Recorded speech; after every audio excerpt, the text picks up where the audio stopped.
What's up, Third Wave Sabotage community and G.I. Joe fans? Today we are looking at Snowjob, and I wanted to start off by showing you all these different characters just to note that over the years, G.I. Joe has definitely had an emphasis on Arctic or winter figures. These are just a handful of them. We also have the Cobra line, and there are more than just what I'm showing here when it comes to the Joe line. So it's pretty cool when you look at it over the years that G.I. Joe has said, hey, we're not just going to be somebody who's fighting in one particular environment, but we're willing to branch out and go into a lot of different types of environments, even from the very start in the Sunbow cartoon when they were gathering various elements around the world for the mass device. They did go right into the Arctic right off the bat. So that was kind of a cool thing. Today we're going to focus on probably the most popular and well-known G.I. Joe action figure connected to the winter environment, and that is Snowjob. And as you can see from the shot, I need to be back a little bit further with the camera because of Snowjob's very tall skis.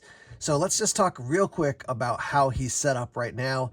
Then we'll take the skis off of his backpack so you can actually get a little bit closer with the camera shots. So Snowjob comes with a variety of accessories, quite a few even for early on in G.I. Joe. So 2 skis, 2 poles, the backpack to which all that gear can attach, as well as his laser rifle. We'll take a look right here so you can see how they actually attach to the backpack. So the 2 skis have 2 pegs, and those holes go into his feet and also into the backpack.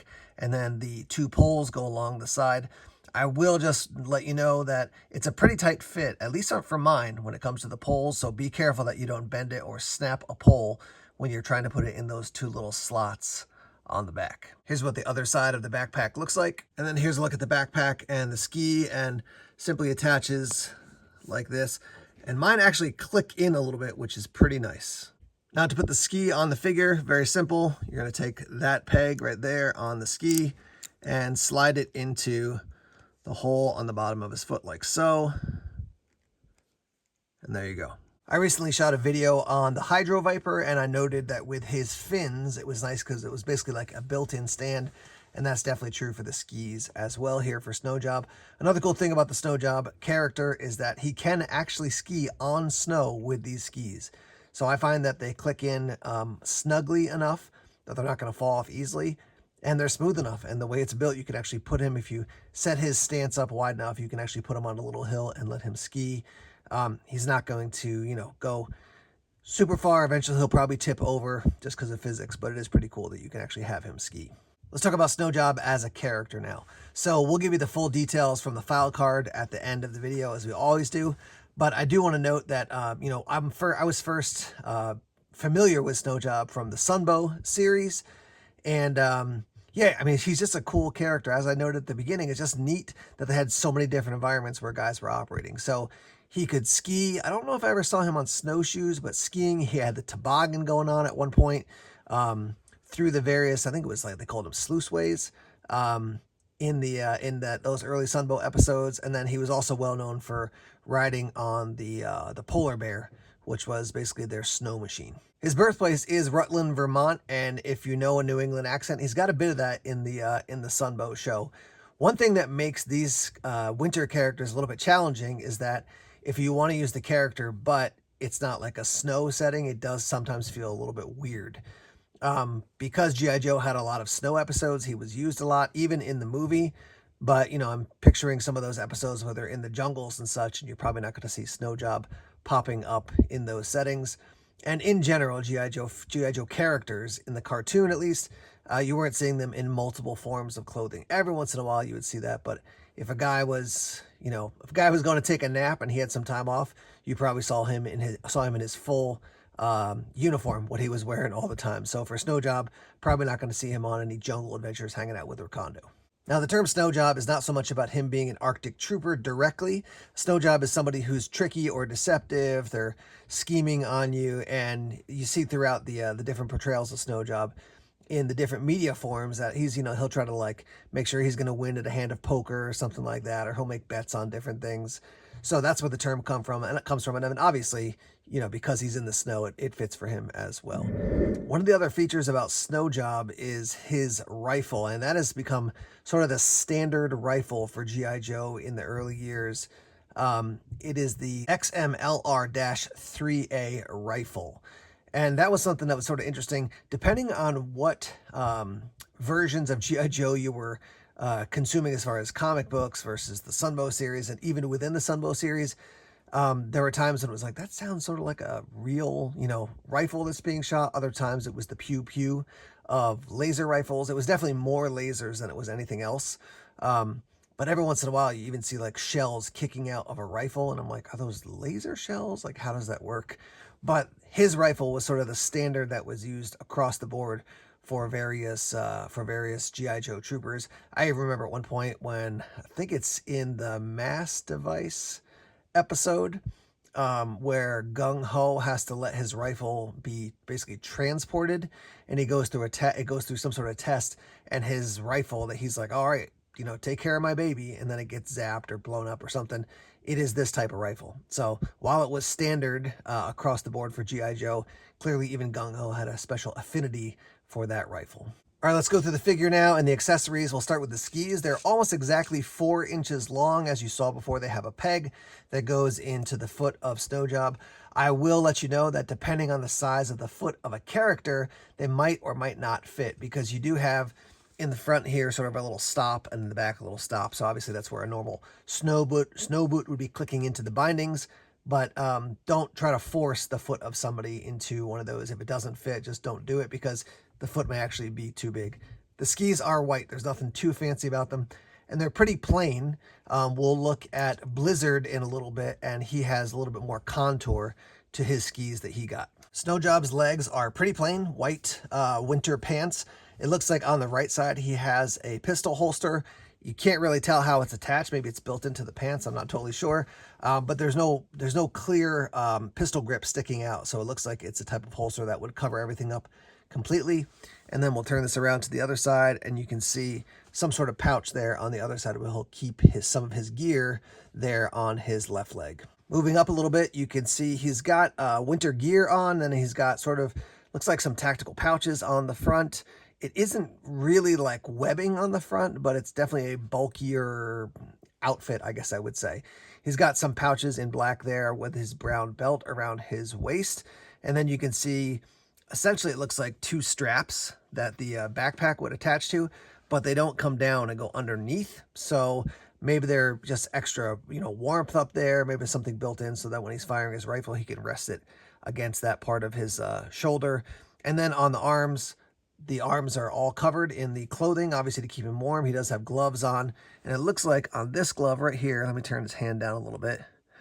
You can see there's some sort of accessory pouch on that one, and you can see the same thing on this one as well. Going up higher, you can see that he has that nice red beard that really stands out, it pops.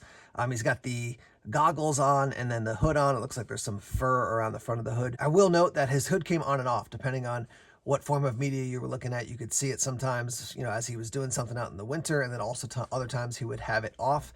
And even on his file card and generally in the media, the completely blacked out glasses wasn't the case. You could actually see his eyes through it. This is when G.I. Joe, as far as figures, is just coming out. So I don't know if they were thinking about that, if they were just like, hey, we just got to get figures out. Kids are loving these, whatever it was. But normally you'd be able to see through the goggles and see his eyes. There's a look at the backpack. 2 holes for the skis to go into. You have those 2 slots to put the poles in. And then up top, you've got basically a handle and then 2 pouches where you can put gear in if you were really Snowjob. Obviously those don't open up on the character here. And there's a look at the straps that go on the back. They match the color of the belt, and I guess, like I said before, they're supposed to be part of the backpack, but a little bit interesting that they don't come down under the arm. For some people that annoys them, that you can't see like a full set of backpack straps to hold your backpack on the character, hypothetically, but it doesn't bother me. I never really thought about that until probably, 3 months ago. So I'm totally fine. You just have a peg that you put into the back.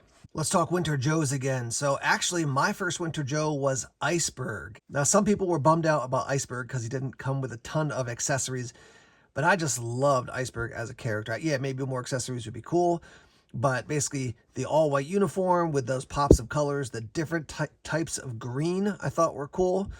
I also like the fact that Iceberg is this African-American guy, I think from Texas originally, who's like a winter trooper. I just thought that was a cool addition to the storyline. So I got Snowjob later on. Iceberg was my first figure who was a winter character, I think. And then we can add in Frostbite, driver of the Snowcat. And I'm really surprised even today, at the time of this video, so what are we, like May 10th, I think, 2025 when I'm shooting this video.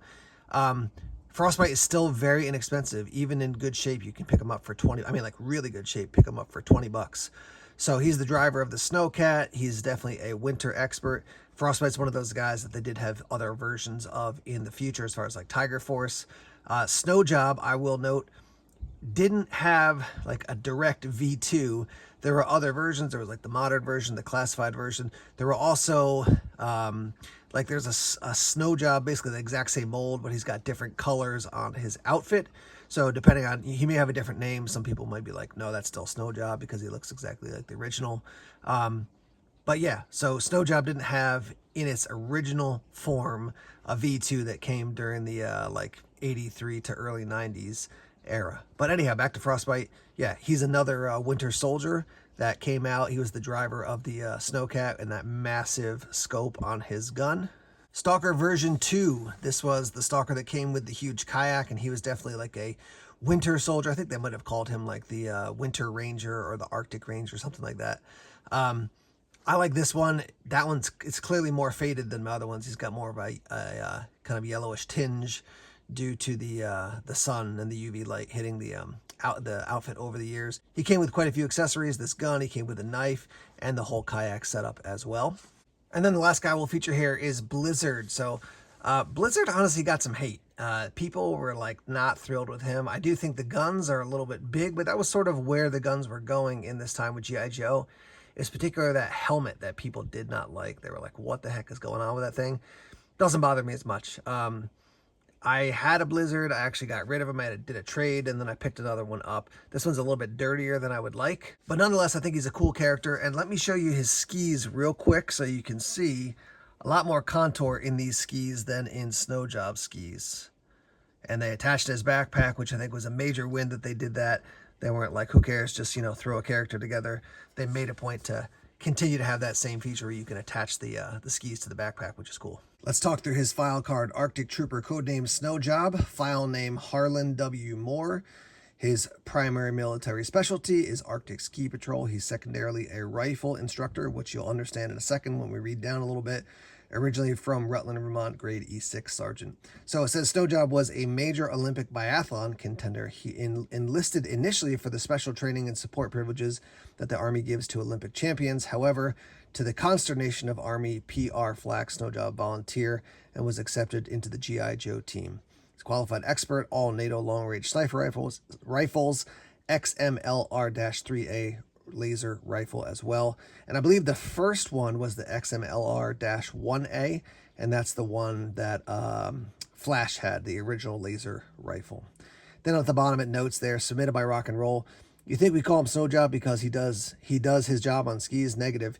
He's a con artist, pure and simple, except when he picks up his rifle. Sure as heck, something's going to fall down. I do like the idea of a trooper that's out there in the snow and is able to use a sniper rifle effectively. And also you can see why he's a rifle instructor, because he was training for the biathlon where you ski and you shoot, you ski and you shoot. So it makes sense that he'd be a good shooter or a good shot as well. You do get some of the vibe there that they weren't super happy when he was selected to be in G.I. Joe, probably because he had this whole sense of being a con artist. And they're like, I don't know if I want a guy like this in G.I. Joe. But you get that sense from a lot of different G.I. Joe characters, that they have sometimes a interesting past. I think Stalker was involved in a gang when he was younger, and G.I. Joe helped set them straight and leverage their unique skills for the greater good. Now, often at the end of these videos, I will talk about the classified character. I don't have the classified Snowjob. One thing I want to note as I roll in some photos of the classified Snowjob is that because winter characters are often dressed in all white, you sort of, I mean, as far as like in my headcanon, I'm like, I got to use them in cold weather scenarios. And because of that, I live in New Hampshire, so it works for me to do photos and stuff in the winter, but that also does sort of limit the characters, right? If I'm using only winter characters, I've got a limited number of either OGs or classified. I do think the classified character is really cool. He's hard to find now. You're probably going to pay $75 to $100 if you want to pick one of these up. because just of the limited nature of him. But they did a great job creating Snowjob, and all his gear attaches to his pack as well, like similar to the original one. And a lot of people just like him. You know, maybe if you're not a huge fan of Snowjob, you wouldn't pick it up. But as far as a action figure or character, a lot of people dig on Snowjob. Snowjob from 1983. What are your thoughts? Let's hear your feedback on this character. What do you like about him? What didn't you like about him? What do you think about the actual action figure? Leave us some comments. Love to hear your thoughts and feedback. More videos from Third Wave Sabotage available right here as you see these videos pop up. And thanks for being part of the Third Wave Sabotage community. More videos coming soon. Take care. Yo, Joe.